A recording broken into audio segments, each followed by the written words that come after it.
Hello everyone, welcome to doctor Amit Kumar YouTube channel. Doctor Amit Kumar YouTube channel में आप सबका स्वागत है। आज का जो क्लास है वो मारवाड़ी कॉलेज के सेमेस्टर थर्ड बीकॉम के स्टूडेंट्स के लिए है। और आज का जो क्लास मैं रिकॉर्ड करने जा रहा हूँ और यूट्यूब चैनल में मैं जो अपलोड करूँगा वो कैपिटल गेन से रिलेटेड है। कैपिटल गेन का कुछ ऑलरेडी मैंने आप लोग को लाइव क्लासेस दे रखा था, तो मैं आज उसके बाद की बातें करूँगा, जहां से मैं डिडक्शन की बातें करूंगा, जिसको हम एग्जाम्पशंस के नाम पे जानते हैं। जो हमको कैपिटल गेन हुआ है, इधर हमें शॉर्ट टर्म कैपिटल गेन हुआ है या तो हमें लॉन्ग टर्म कैपिटल गेन हुआ है। यही दो तरीके का कैपिटल गेन होगा, या तो शॉर्ट टर्म होगा या तो लॉन्ग टर्म होगा। तो जो दोनों कैपिटल गेन हो रखे हैं, इसमें से कुछ इनकम पे या कुछ इन्वेस्टमेंट पे after raising the capital gain हमें कुछ एग्जम्पशंस मिलते हैं, कुछ छूट मिलते हैं, और उस छूट के मिलने के बाद जो पैसे आते हैं उस पर टैक्स लगता है। तो जिन स्टूडेंट्स का आज फर्स्ट लेक्चर है, जो अब तक चैनल को सब्सक्राइब नहीं करा है, वो चैनल को सब्सक्राइब कर लीजिए, बेल बटन प्रेस कर लीजिए, ताकि नया वीडियो का अपलोड जब मैं करूं तो आपको नोटिफिकेशन जो है वो मिलता रहे। वीडियो को लास्ट तक देखेंगे ताकि आपको ये डाउट जो भी रहे, वो डाउट को या तो मेरे को पर्सनली या तो फिर आप मेरे जो व्हाट्सएप ग्रुप जो चलता है आप लोगों का, उस ग्रुप में, या तो फिर आप कमेंट बॉक्स में, जहां आपको इजी हो वहां पे आप जा करके आप कमेंट करें, ताकि मैं उस डाउट को क्लियर करा सकूं। एंड साथ में वीडियो अगर लास्ट तक आप देखेंगे, अच्छा लगे, अब तो एक लाइक बटन बनता है मेरे तरफ से, तो आप एक लाइक बटन जो है आपकी तरफ से एक लाइक बटन प्रेस करेंगे, ताकि नेक्स्ट क्लास लेने में मेरे को मोटिवेशन मिलता रहे। तो ऐसा है बेटा, समझ लो, एक बात मैं बता रहा हूं, ध्यान से सुनना। मैंने क्या बताया? मैंने आपको बताया कि कैपिटल गेन होते हैं। तो कैपिटल गेन कितने तरह के होते हैं? तो भैया दो तरह के होते हैं। एक तो शॉर्ट टर्म कैपिटल गेन होता है और एक लॉन्ग टर्म कैपिटल गेन होता है। ये कैसे होता है, ये मैंने ऑलरेडी आपके क्लास में मैंने अपलोड कर रखा था। मैं बता रखा हूं कि how to raise short term capital gain and how to earn long term capital gain. तो जो भी हमको कैपिटल गेन हुआ है, उस पे कुछ इनकम पे या कुछ इन्वेस्टमेंट पे हमको एग्जम्पशंस मिलता है, छूट मिलता है। तो वो छूट क्या है? सबसे पहला तो शॉर्ट टर्म कैपिटल गेन का कुछ छूट मिलता है शॉर्ट टर्म कैपिटल गेन पर, और कुछ एक छूट जो है वो लॉन्ग टर्म कैपिटल गेन पर मिलता है। तो कुछ छूट जो है वो शॉर्ट टर्म कैपिटल गेन पे मिलेगा, तो कुछ छूट जो है वो लॉन्ग टर्म कैपिटल गेन पे मिलेगा। क्या छूट मिलता है वो भी मैं दिखा देता हूं आपको। देखो यहां पे ध्यान से समझोगे, शॉर्ट टर्म कैपिटल अगर गेन होता है तो आपको जो छूट मिलेगा, एग्जम्पशन जो मिलेगा, वो सेक्शन 54 का मिलेगा, बी का, देन 54G का मिलेगा, देन 54D का। जो आपको मैंने जो G लिख रखा है वहां पे 54D होगा, सॉरी दो बार G लिखा गया है। 54B का एग्जम्पशंस, 54D का एग्जम्पशंस, 54G का एग्जम्पशन और 54G। सर ये 54 है क्या? देखो क्या है ना, कभी भी जब कोई एक्ट बनते हैं ना, तो एक्ट को पार्टीशन किया जाता है डिफरेंट आर्टिकल में, डिफरेंट सेक्शन में। तो यहाँ पे हम यही सेक्शन की बातें करते हैं। तो यहाँ पे जो सेक्शन की बातें करते हैं, तो ये आपका 54B है, 54D है, 54G है एंड 54GA है। तो ये चार सेक्शन का एग्जम्पशन जो है शॉर्ट टर्म कैपिटल गेन पे मिलेगा, और कुछ exemptions long term capital gain पे भी मिलेगा। जैसे 54 है, 54B है, 54D है, 54EC है, 54F है, 54G है, 54GA है, 54GB है। और आज के डेट में एक नया सेक्शन ऐड हुआ है, दैट इज कॉल्ड 54H। ठीक है, ये भी मैं बता दूंगा, कोई बात नहीं, ये भी मैं बता दूंगा। आपको कुछ चीज कॉमन दिखाई दे रहा होगा।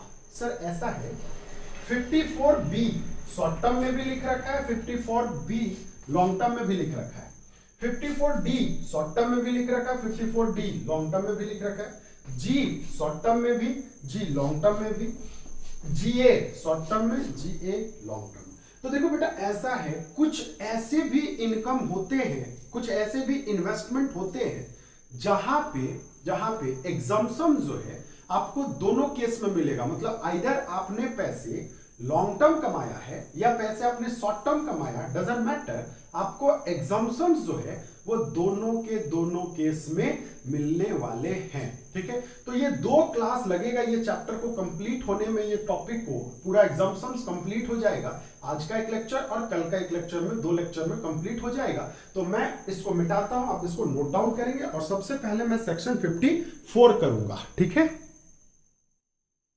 चलिए, तो सेक्शन 54 जो है वो क्या चीज को दिखाता है, capital gain on transfer of residential house. Residential house के बारे में बात करता है। तो देखो एक बात बता दो, सबसे पहला ये एप्लीकेबल होगा सिर्फ और सिर्फ, ये एप्लीकेबल होगा, ध्यान से सुनना, in long term capital gain में।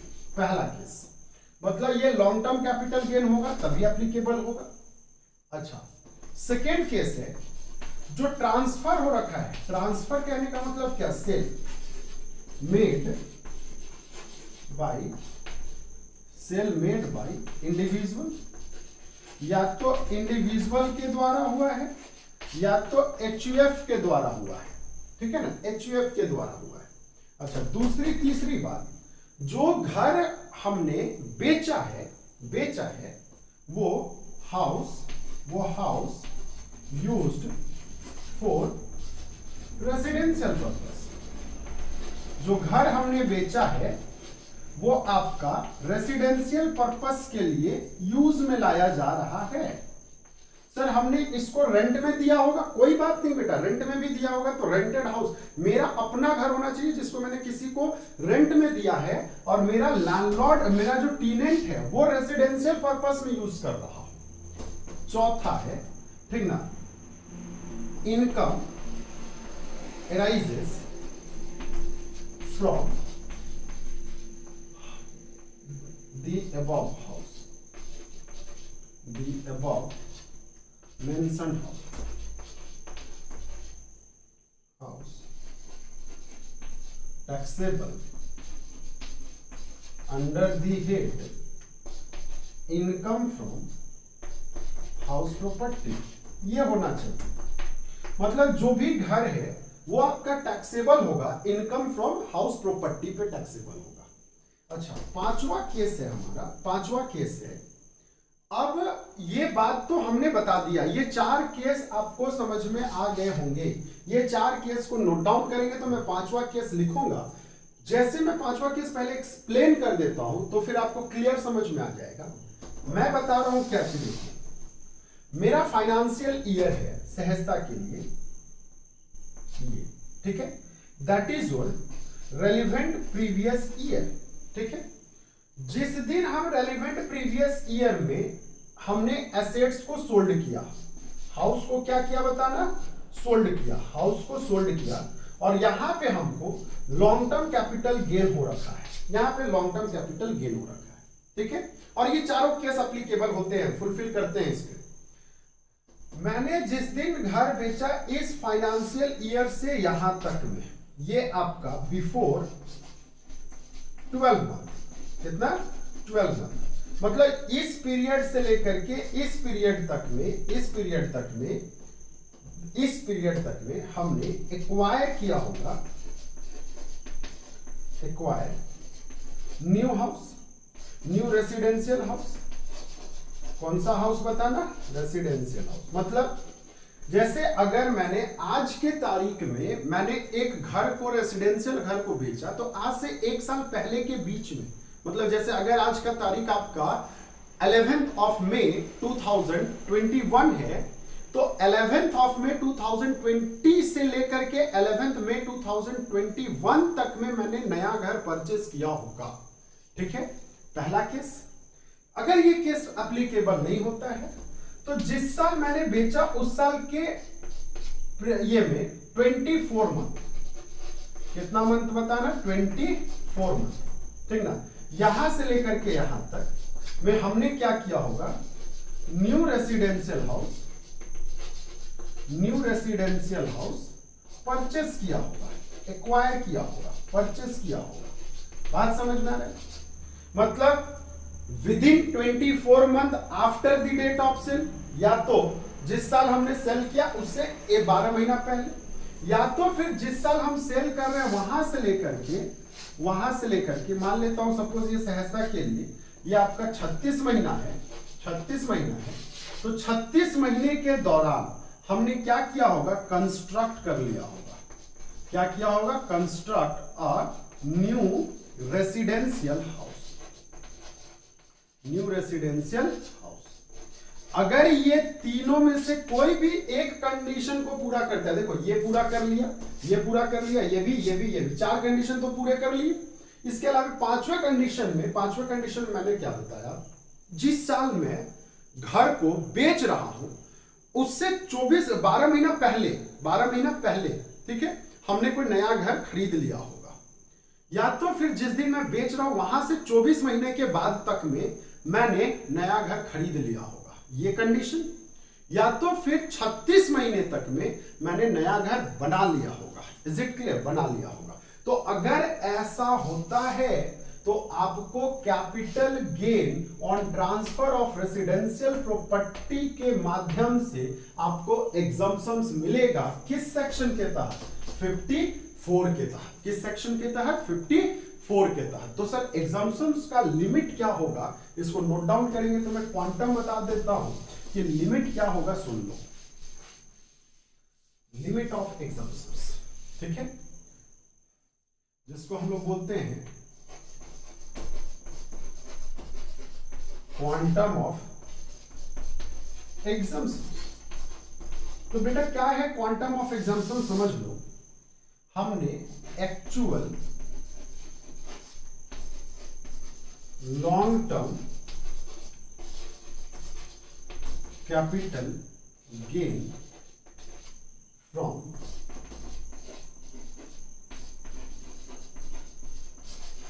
ट्रांसफर ऑफ रेसिडेंशियल हाउस, ये ले लिए, और actual amount invested for acquiring new residential house, ठीक है, विच एवर इज लेस, कहने का मतलब ये है हमने जो घर अपना बेचा था, बेचने से हमको जो प्रॉफिट हुआ, लॉन्ग टर्म कैपिटल हुआ, वो आपका 5.5 लाख हुआ, ठीक है, 5.5 लाख हुआ। लेकिन नया घर हमको इन्वेस्ट करने में 10 लाख लग गया, तो एग्जम्पशन हमको कितने का मिलेगा, 5.5 का मिलेगा। अगर हमको पुराने घर से फायदा हुआ 15 लाख का, 15.5 लाख का, और नए घर में इन्वेस्टमेंट हो रखा था 10 लाख का, तो एग्जम्पशन कितने का मिलेगा, 10 लाख का, और 5.5 लाख पे क्या लगेगा, टैक्स लगेगा। 5.5 पे क्या लगेगा, टैक्स लगेगा। Is it clear. तो ये तो क्वांटम हो गया, क्या चीज का, एग्जम्पशंस का। किस सेक्शन के तहत, तो सेक्शन 54 के तहत। Is it clear. चलिए यहां तक नोट डाउन करेंगे, इसके आगे और भी बहुत सारे कुछ हैं। चलिए उम्मीद करता हूं कि आपने नोट डाउन कर लिया होगा। अब मैं एक बात बता रहा हूं, देखो क्या होता है, कुछ कुछ बड़े लोग होते हैं, कहने का मतलब क्या, अगर आपको कैपिटल गेन जो हो रखा है वो अप टू 2 करोड़ तक हो रखा है। कितना का, where the amount of capital gain is up to ₹2 crore, तो देन उस केस में जो एसएससी है उसको ऑप्शन है, या तो परचेस कर ले या तो कंस्ट्रक्ट कर ले। कितना, तो 2 रेसिडेंशियल हाउस परचेस करने का या तो फिर आपका कंस्ट्रक्ट करने का उसके पास एक ऑप्शन है। लेकिन जो बिल्डिंग जो परचेस कर रहा है या तो फिर वो कंस्ट्रक्ट कर रहा है, वो कम से कम 36 महीना उसके अंडर में हेल्ड होने चाहिए। जैसे ऐसा नहीं कि आज हमने खरीदा या आज हमने क्या किया, बनाया और कल के डेट में हमने उसको बेच दिया, ठीक है, तो फिर वो पीजीबीपी वो अलग केस आ जाएगा। बहुत लोग करते हैं ना कि घर बना करके बेचना, ये काम नहीं। मैंने घर बना करके 36 महीना मतलब 3 साल साल वो घर आपके अंडर में होने चाहिए, तब जाकर के भी आपको एग्जम्पशंस दोनों घर के सेक्शन 54 का मिलता है। जैसे मैंने क्या किया है ध्यान से सुनना, मैंने यहां पे एक घर बेच करके दो घर बनाए, तो हमको जो कैपिटल गेन हुआ है, ध्यान से सुनना, मैंने ये घर था, ये मेरा ओल्ड रेसिडेंशियल हाउस, और ये घर को मैंने बेचा तो हमको जो कैपिटल गेन एराइज हुआ है ये अप टू ₹2 करोड़ का हुआ है। कितने का हो रखा है? 2 करोड़ से कम का हो रखा है। और मैंने इसी पैसे को इन्वेस्ट किया है 2 घर बनाने के लिए, ठीक है ना, 2 घर बनाने के लिए, एक हाउस 1 एक हाउस 2। Is it clear? ये 2 घर बनाने के लिए हमको मिला है।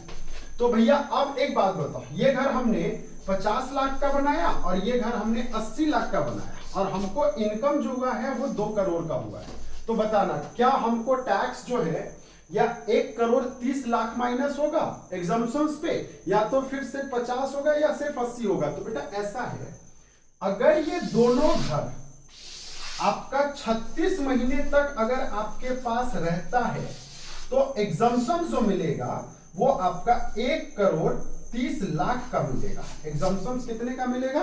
1 करोड़ 30 लाख का एग्जम्पशंस मिलेगा, मतलब 1.3 करोड़ का मिलेगा एग्जम्पशंस। लेकिन अगर किसी एक घर को आपने 36 महीने से पहले ही बेच लिया तो आपके पास जो घर रह रहा है उसका एग्जम्पशंस मिलता है सेक्शन 54 के तहत। Is it clear? तो एक तो हो गया जब आप एक घर को बेच करके 2 घर लेते हैं तब। अच्छा सर, हमने क्या किया ना, हमने घर खरीदा ही नहीं, हमने क्या किया, सीधा सा बात है, एक इसी में सेक्शन 54 में नोट्स लिख लो, capital gain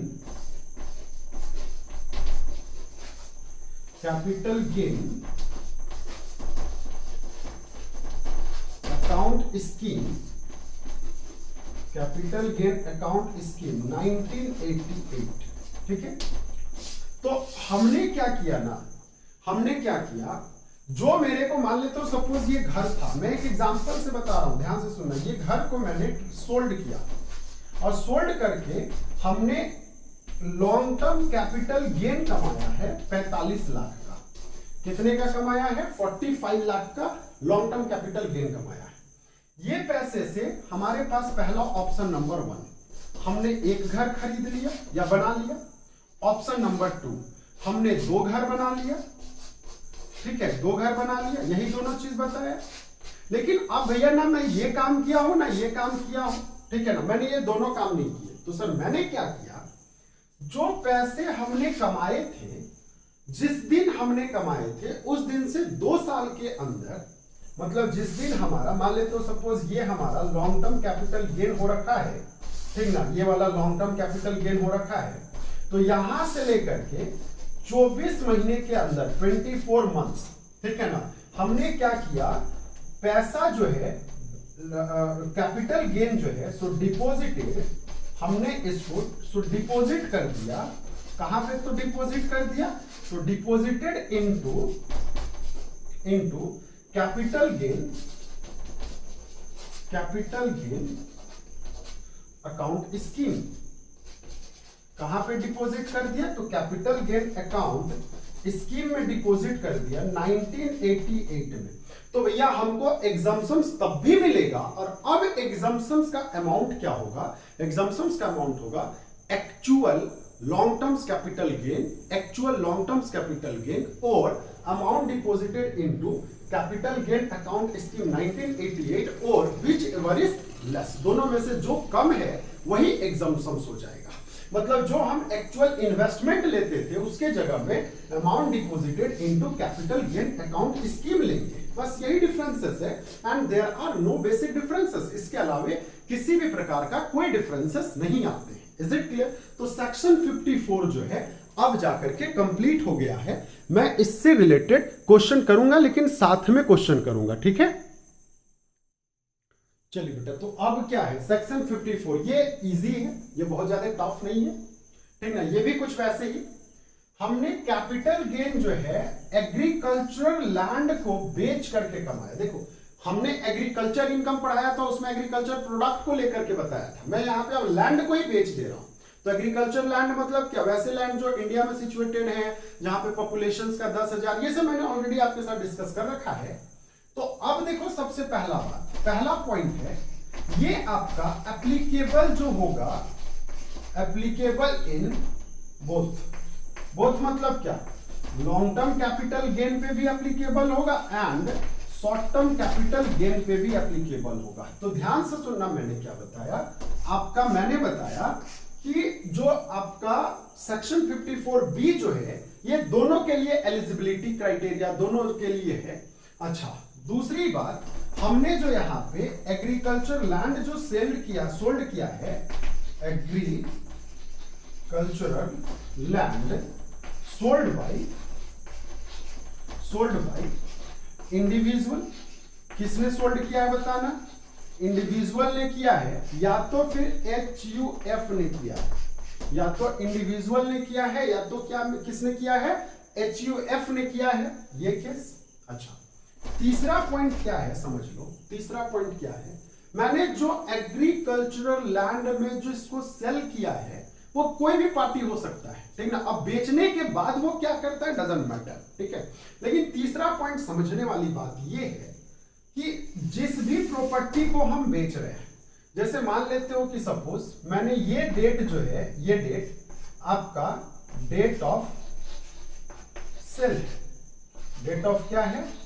cell of agriculture land. Agricultural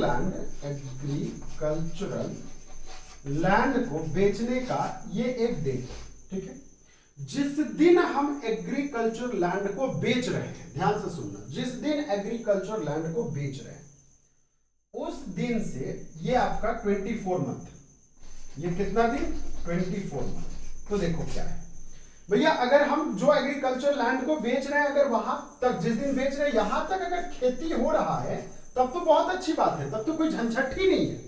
लेकिन अगर वो खेती नहीं हो रहा है उस जमीन में, तो जिस दिन मैं बेच रहा हूं उससे 24 महीना पहले तक एटलीस्ट, ये जो सैडेड किया ना, एटलीस्ट, ये वर्ड है एटलीस्ट, मतलब यहां तक जो है use for cultivating purpose, used for cultivating purpose, हमने जो यूज किया है वो एग्रीकल्चर लैंड को वो कल्टीवेटिंग पर्पस के लिए यूज किया है। Is it clear? Cultivating purpose. जैसे मैं एक एग्जांपल लेता हूं, आज के डेट में 11 मई 2021 को मैंने एक जमीन बेचा, मैंने अपने गांव में बेच रखा था।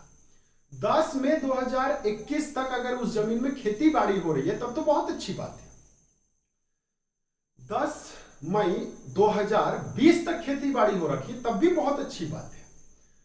11 मई 2019 तक खेती बाड़ी हो रखी है, तब भी बहुत अच्छी बात है। लेकिन 11 मई 2018 तक ही खेती हुआ था, उसके बाद में वो उसमें जमीन में खेती ही नहीं हुआ है, और मैं वो जमीन को 11 मई 2021 में बेच रहा हूं। मतलब जो जमीन को मैंने बेचा है, वो जमीन को बेचने से 3 साल पहले तक ही खेती हुआ था उसमें, मतलब 3 साल तक वो जमीन खाली पड़ा, या फिर वो जमीन में घर बना था, या कुछ भी अदर थिंग, ठीक है ना।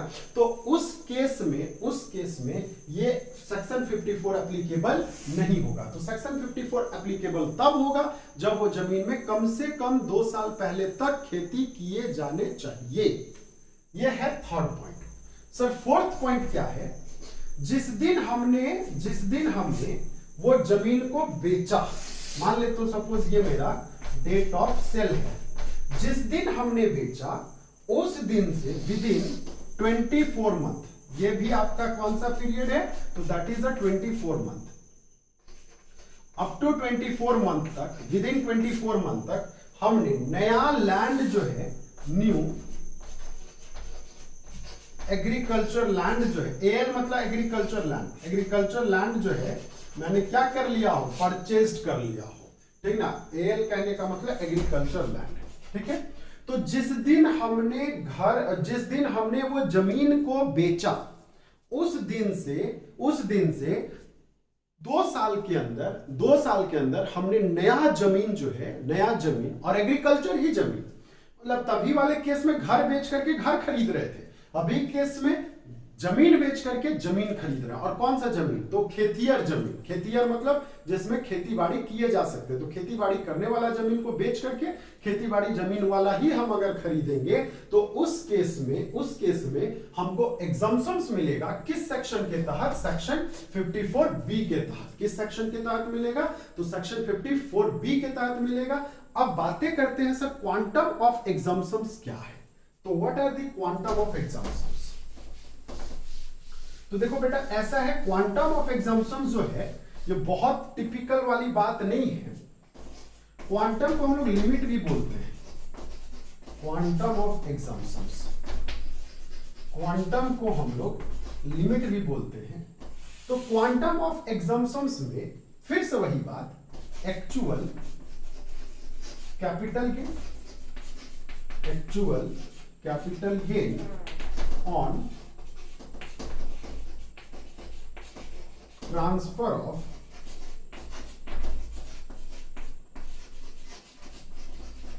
एग्रीकल्चरल लैंड, ठीक ना, और ठीक है ना, और इसमें क्या कर लिया हमने, और actual amount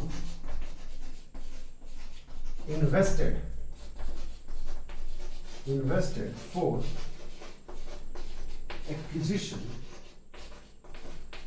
acquisitions of new agricultural land,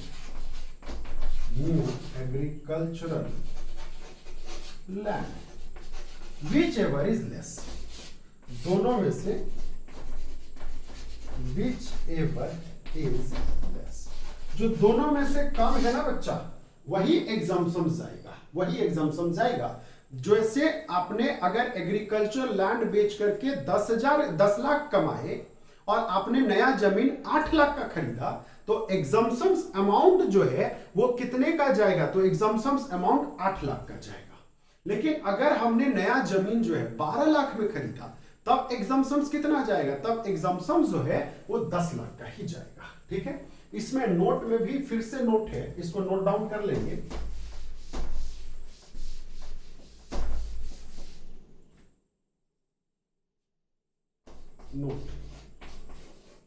note है क्या चीज का?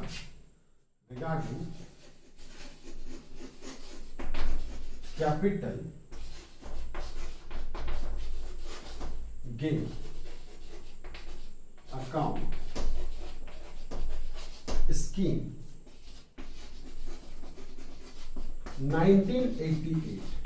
तो फिर से वही बात है, हमने क्या किया है, यहां पे अगर हमको डेट ऑफ सेल है और यहां पे हमको कैपिटल गेन हो रखा है, तो यहां से लेकर के 24 मंथ अप टू कितना दिन तक? 24 मंथ तक, इस पीरियड तक में हमने अगर पैसे को डिपॉजिट कर दिया, कहां पे डिपॉजिट कर दिया? Deposited into capital gain account scheme 1988, ठीक है, 1988। तो हमको इस केस में भी एग्जम्पशन जो है शैल बी अवेल्ड, एग्जम्पशंस मिलेगा, छूट मिलेगा। समझ में आई बात? इसमें छूट हमको मिलेगा। Is it clear? तो यहां तक तो कोई झमेला नहीं। अच्छा सर छूट कितना मिलेगा? तो वही कहानी फिर से, एक्चुअल कैपिटल गेन अमाउंट और deposited amount which ever is less. चलिए इसको नोट डाउन करेंगे, मैं इसके आगे की बातें करता हूं। सुनना, ये लास्ट टॉपिक होगा आज के क्लास का, सेक्शन 54D। सेक्शन 54D जो है ना बेटा, ये फिर से मैं बता रहा हूं, ये दोनों के लिए एप्लीकेबल है। शॉर्ट टर्म कैपिटल गेन के लिए भी है, लॉन्ग टर्म कैपिटल गेन के लिए भी है। ठीक है, मतलब पहला केस ये एप्लीकेबल जो होगा, applicable for short term capital gain and long term capital gain both, ये दोनों के लिए एप्लीकेबल होगा। पहला केस समझ में आ गया? अच्छा, दूसरा केस है, ये एप्लीकेबल जो होगा टू ऑल एसएससी, जितने भी एसएससी होते हैं सब, मतलब इंडिविजुअल, एचयूएफ, आपका फॉर्म, कंपनी, सब, ठीक है ना, सारी के सारे एसएससी, जितने भी एसएससी होंगे, सारे के सारे एसएससी होंगे हैविंग देयर, जिसका their own residence on industrial enterprises, जिसका अपना खुद का इंडस्ट्रियल इंटरप्राइजेस हो, ठीक है ना। अगर आपका खुद का इंडस्ट्रियल इंटरप्राइजेस नहीं है तो फिर ये एग्जाम्पशंस आपके लिए नहीं है। जैसे अगर मेरा अपना खुद का इंडस्ट्रियल इंटरप्राइजेस है तो ये एग्जाम्पशंस हमें मिलेगा, अनलेस अदरवाइज हमें ये एग्जाम्पशंस नहीं मिलेगा। क्वांटम ऑफ एग्जाम्पशंस का वही कहानी है जो मैंने पहले से बता रखा है। सेक्शन स्कीम 1988 जो है वो एबल करेगा तो हाँ सर बिल्कुल करेगा, ठीक है। अच्छा, इसमें एक बातें और है, जो एक्विजिशन जो हो रखा है, कैपिटल गेन ऑन ट्रांसफर में जो भी आपको कैपिटल गेन जो हो रखा है, एक्विजिशन जो हो रखा है, वो आपको कंपलसरी एक्विजिशंस होने चाहिए। मतलब गवर्नमेंट के द्वारा जो जैसे आप देखना, रोड जब चौड़ीकरण होता है, रोड का जब चौड़ीकरण होता है तो रोड के किनारे जितने भी लोग झुग्गी झोपड़ी या फिर जो झोपड़ी में रहते हैं, वो सारे के सारे लोग जो है उसका जमीन को गवर्नमेंट जो है अपने अंडर में कर लेती है, बदले में कंपनसेशन देती है। तो वो जो परचेस करती है वो कंपलसरी एक्विजिशंस के तहत परचेस करती है। तो यहां पे भी आपका जो एक्विजिशंस लैंड और बिल्डिंग का होगा वो कंपलसरी होगा, ठीक है। अच्छा, नेक्स्ट बात है, अगर मान लेता हूं सहजता के लिए यहां पे ये डेट आपका, अगर आपको कंपलसरी एक्विजिशंस किया है किसी ने और उसके माध्यम से आपको पैसे हो रहे हैं, मतलब यहां पे आपको कैपिटल गेन हो रहा है इस सेक्शन के तहत, तो जिस दिन कैपिटल गेन हुआ है वहां से लेकर के 24 मंथ पहले तक, यहां तक आपने ये लैंड को या बिल्डिंग को यूज किया होगा, क्या चीज में यूज किया होगा, आपका इंडस्ट्रियल इंटरप्राइजेस में। क्या चीज में यूज किया होगा, इंडस्ट्रियल इंटरप्राइजेस में। जैसे इससे पहले वाले सेक्शन में याद करो, 24 महीने तक एटलीस्ट कम से कम पहले तक आपने उस जमीन को खेती बाड़ी करने में यूज किया होगा, तो यहां पे खेती बाड़ी के जगह इंडस्ट्रियल इंटरप्राइजेस में हमने यूज किया होगा, ऐसा ये क्वेश्चन में मेंशन है, ठीक है। अच्छा, दूसरी बात, हमने जिस दिन कैपिटल गेन रेज हुआ है वहां से लेकर के 36 महीने विद इन 36 मंथ, देखो पहले था 24 मंथ, अब है विद इन 36 मंथ। 36 मंथ तक में हमने या तो नया इंडस्ट्रियल इंटरप्राइजेस एक्वायर कर लिया होगा या तो रीएस्टेब्लिश किया होगा। क्या किया होगा, या तो एक्वायर किया होगा या तो रीएस्टेब्लिश किया होगा, ठीक ना। कब तक, 36 महीने के अंदर नया इंडस्ट्रियल इंटरप्राइजेस क्या कर लिया होगा, within 36 month from the date of sale, क्या चीज, सेल। हमने क्या किया, हमने जो है एक नया इंडस्ट्रियल इंटरप्राइजेस जो है वो एक्वायर कर लिया होगा, और जो इंडस्ट्रियल इंटरप्राइजेस जो मैं बेच रहा हूं उसमें जो लैंड और बिल्डिंग जो एक्वायर हो रहा है उसमें एटलीस्ट कम से कम 24 महीने। जैसे मान लेते हो मेरा ना बेटा एक लैंड और बिल्डिंग था, उस लैंड में इंडस्ट्री आज से 2020 तक में मैन्युफैक्चरिंग हुआ था, बंद पड़ा था। आज के डेट में उसको कंपलसरी गवर्नमेंट ने एक्वायर कर लिया, मेरे को कंपनसेशन दिया। बताना इंडस्ट्री चालू कब तक था, वो स्वचालित कब तक था, तो 2020 तक। बताना एक साल पहले तक, तो उस पे हमको जो भी गेन होगा उसका एग्जाम्पशंस मिलेगा। अगर हमने 36 महीने के अंदर जो है नया बिल्डिंग, नया इंडस्ट्री खड़ा कर दिया। हमने एक इंडस्ट्री मेरा बंद पड़ा था जो कि आपका 2018 तक चला था वहां पे, और 2018 से बंद पड़ा था, 2021 में वो जो इंडस्ट्री को कंपलसरी एक्विजिशन के तहत कंपलसरी एक्वायर्ड किया जा रहा है। और हमने जिस दिन एक्वायर किया वहां से 36 महीने के अंदर हमने नया बिल्डिंग, नया इंडस्ट्रियल इंटरप्राइजेस भी परचेस कर लिया। तो क्या हमको सेक्शन 54D का एग्जम्पशंस मिलेगा, तो बिल्कुल नहीं मिलेगा, क्योंकि हमने जो बंद पड़ा हुआ था वो 2 साल से पहले ही से ही बंद पड़ा हुआ था। सर क्वांटम ऑफ एग्जाम्पशन फिर से बता दीजिए, तो क्वांटम ऑफ एग्जाम्पशन इससे पहले जो मैंने वहां पे लिख रखा है बिल्कुल सेम होगा, एक्चुअल कैपिटल गेन अमाउंट और amount invested for acquiring new industrial enterprises whichever is less. Section क्या कैपिटल गेन अकाउंट स्कीम में जमा करेंगे हम लोग नया इन्वेस्टर, ये इन्वेस्ट करने के इंस्टीड में, तो क्या हमको एग्जाम्पशंस मिलेगा? तो बेटा बिल्कुल मिलेगा, इसके लिए आप निश्चिंत रहें, ठीक है ना, ये एग्जाम्पशंस मिलेगा। तो 3 एग्जाम्पशंस मैंने आज के क्लास में करा है, बाकी एग्जाम्पशंस कल के क्लास में मैं करता हूं, ठीक ना। तब तक के लिए thank you and okay, bye bye.